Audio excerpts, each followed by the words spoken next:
शाम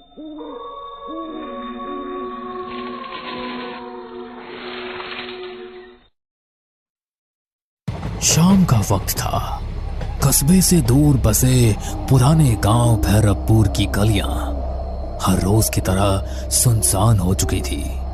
आसमान में हल्के बादल थे और ठंडी हवा के झोंके पुरानी हवेली की टूटी खिड़कियों से सनसनाहट पैदा कर रहे थे।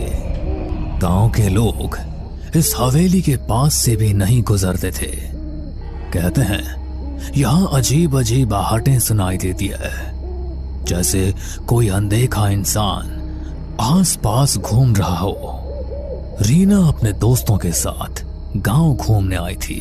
सबने मजाक मजाक में कहा, चल रीना, तू तो बहुत बहादुर बनती है।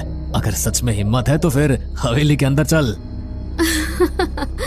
मुझे किससे डर लगेगा? भूत वूत जैसी कोई चीज नहीं होती। रीना अकेली हवेली के अंदर चली गई। टॉर्च की रोशनी टूटी दीवारों पर पड़ते ही डरावनी परछाइयां बनने लगी। वो चौंक कर पलटी। वहां कोई नहीं था। शायद मेरे दोस्तों ने मजाक किया होगा। लेकिन अगले ही पल उसने टॉर्च की रोशनी में देखा, दीवार पर उसके अलावा एक और परछाई हिल रही थी। रीना की सांसें तेज हो गई। उसने धीरे से पुकारा, कौन है वहां? पर कोई जवाब नहीं मिला। बस धीरे धीरे कदमों की आहट पास आने लगी। वो भागकर बाहर निकली। दोस्त हंस पड़े। क्या हुआ? रंग उड़ गया चेहरे से? रीना कांपती आवाज में बोली, नहीं, अंदर कोई था।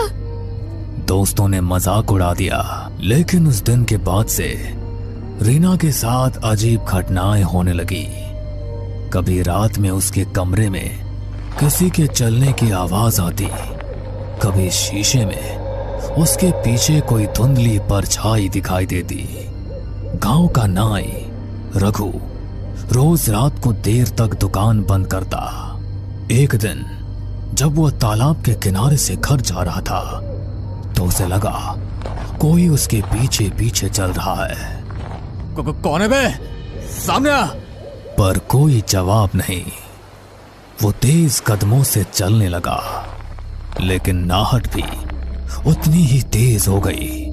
अचानक उसके सामने एक सफेद साया खड़ा हो गया। आंखें गहरी हरी चमक रही थी। रघु, तेरा समय आ गया है, तू बच नहीं पाएगा। रघु जोर से चिल्लाया और भाग खड़ा हुआ। अगले दिन गांव वालों ने देखा रघु पागल सा हो गया था। वो बार बार कहता, आहट मुझे ले जाएगी, आहट मुझे ले जाएगी। अनिरुद्ध गांव के स्कूल में मास्टर था। वो भूत प्रेत में विश्वास नहीं करता था।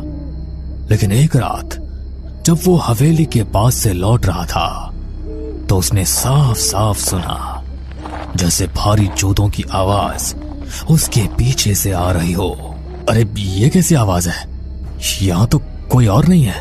वो मुड़ा, लेकिन पीछे सिर्फ खाली सड़क थी। फिर अचानक उसके कान में किसी ने फुसफुसाया, तू बच नहीं पाएगा। रीना, रघु और अनिरुद्ध तीनों अलग अलग लोग थे, लेकिन सबने एक ही चीज महसूस की और वो थी आहट। गांव में धीरे धीरे डर फैलने लगा। लोग कहने लगे कि हवेली में दबे किसी रहस्य की वजह से ये सब कुछ हो रहा है। गांव भैरवपुर में अब हर कोई हवेली का नाम लेते ही सिहर उठता। रीना का चेहरा अब पीला पड़ चुका था।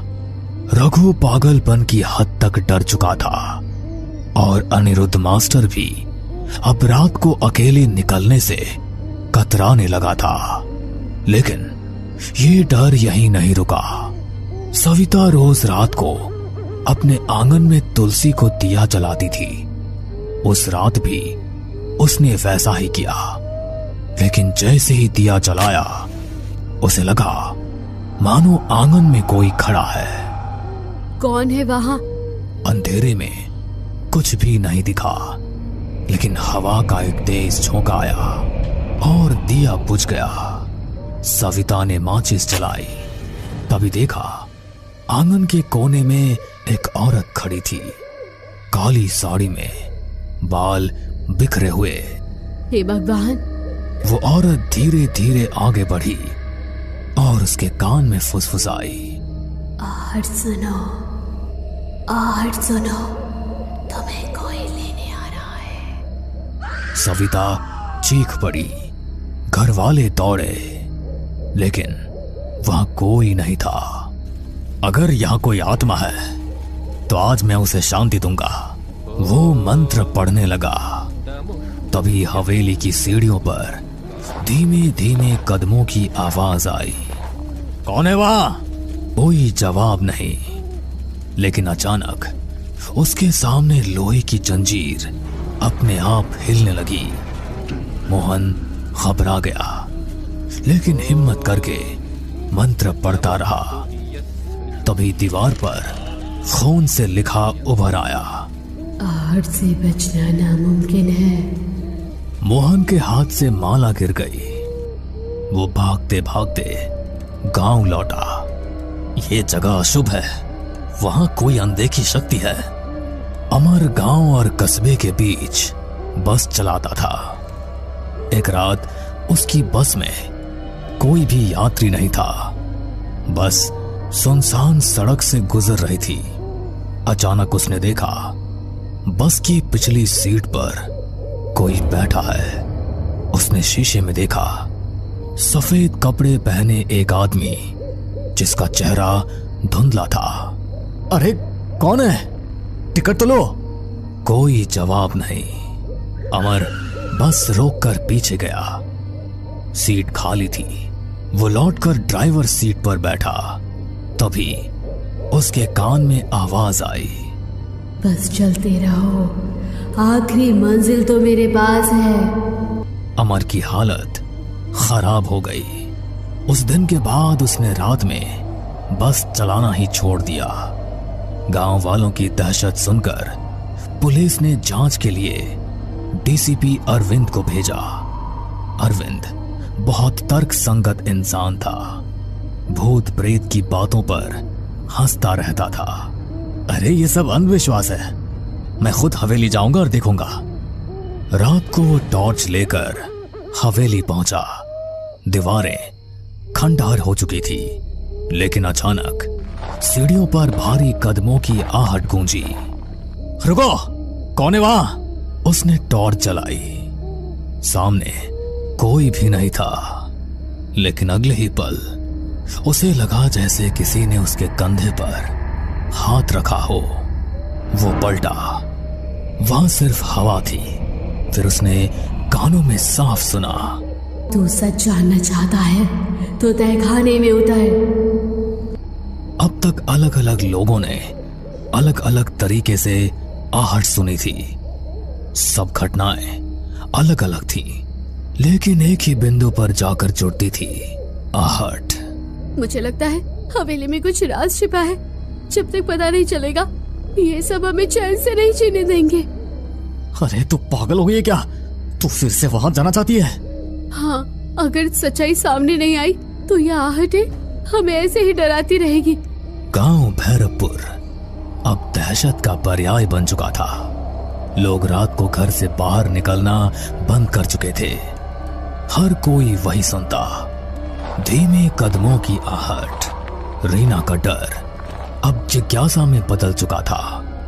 उसने तय किया कि वो हवेली के तहखाने तक जाएगी, लेकिन अकेले जाना मुमकिन नहीं था। उसने अंकित, मास्टर अनिरुद्ध और पुलिस अधिकारी अरविंद से मदद मांगी। हमें सच का पता लगाना होगा, वरना ये आहटें हमें जिंदा खा जाएंगी। ठीक है, मैं पुलिस वाला हूँ, पीछे हटना मेरे बस का नहीं। चलो आज रात तहखाने में उतरते हैं। रात के 12 बजे चारों लोग हवेली पहुंचे। अंदर सन्नाटा ऐसा था कि अपने दिल की धड़कन तक सुनाई दे रही थी। अचानक सीढ़ियों पर वही आवाज गूंजी। रीना का हाथ कांपने लगा। अरे डर मत, हम सब साथ हैं ना, सब लोग तहखाने की तरफ चलो। हवेली के पीछे एक पुराना लोहे का दरवाजा था जिस पर जंग लगी थी। अरविंद ने जोर से धक्का दिया। दरवाजा चरमराते हुए खुला और बदबू का एक तेज झोंका आया। सीढ़ियां नीचे अंधेरे में उतर रही थी। चारों लोग नीचे उतरे। तहखाना ठंडा और सीलन भरा था। दीवारों पर काई जमी थी और बीचों बीच एक टूटी चौकी रखी थी। देखो वहाँ। दीवार पर खून से लिखा था, आहट मेरा श्राप है, जो सुनेगा उसका अंत होगा। ये सब किसने लिखा होगा? तभी तहखाने के कोने से एक सफेद धुंधला साया उभरा। सबके कानों में वही आहट गूंजी। मैं इस हवेली की मालकिन ललिता हूँ। 100 साल पहले मेरे पति ने लालच में मुझे यहीं जिंदा दफना दिया था। मेरी चीखें, मेरे कदमों की आहट सब यही गूंजती रही। रीना की आंखें फटी की फटी रह गई। तो ये सारी घटनाएं वही आहट? हाँ। अचानक तहखाने की दीवारें हिलने लगी। छत से मिट्टी गिरने लगी। ये क्या हो रहा है? मेरा श्राप अनंत है। जो सच जानता है वो भी आहट से बच नहीं सकता। रीना, अंकित, अनिरुद्ध और अरविंद चारों बाहर भागने लगे, लेकिन हर तरफ से आहट की आवाज आने लगी। कभी पास, कभी दूर, कभी ऊपर, कभी नीचे। सभी हवेली से बाहर आने लगे। तभी अरविंद ने सबसे कहा, अगर हम इस हवेली को ही जला दें तो शायद ललिता का दफन शरीर भी जलकर मुक्ति पा लेगा और आहट का ये पूरा किस्सा ही खत्म हो जाएगा। उसके बाद सबने मिलकर पूरी हवेली में आग लगा दी और सभी हवेली से बाहर निकल आए। हमने सुना भी था कि हवेली की मालकिन अचानक गायब हो गई थी। असल में उसे मार दिया गया था।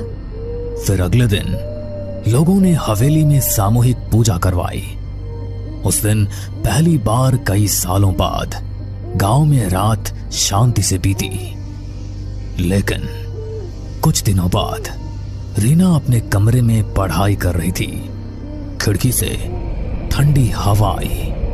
अचानक उसे लगा जैसे कमरे के कोने से धीरे धीरे कदमों की आहट आ रही है। उसने कांपते हुए कहा, कौन है? कोई जवाब नहीं मिला, बस वही आवाज। रीना की आंखों में डर फिर से उतर आया। भैरवपुर गांव में हवेली का रहस्य तो खुल गया, लेकिन आहट अब भी जिंदा है। कहते हैं जो एक बार ये आवाज सुन लेता है उसकी जिंदगी कभी पहले जैसी नहीं रहती।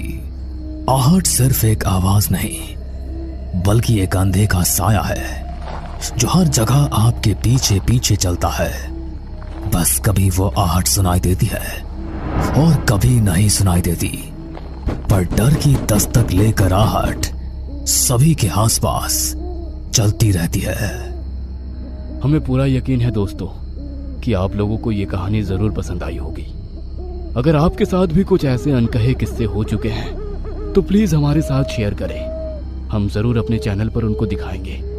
हमारी ईमेल आईडी नीचे डिस्क्रिप्शन बॉक्स में दी गई है, तो प्लीज हमारे वीडियो और चैनल को शेयर एंड सब्सक्राइब करें और बने रहे हमारे साथ ऐसे ही अनकहे किस्से और कहानियां सुनने के लिए।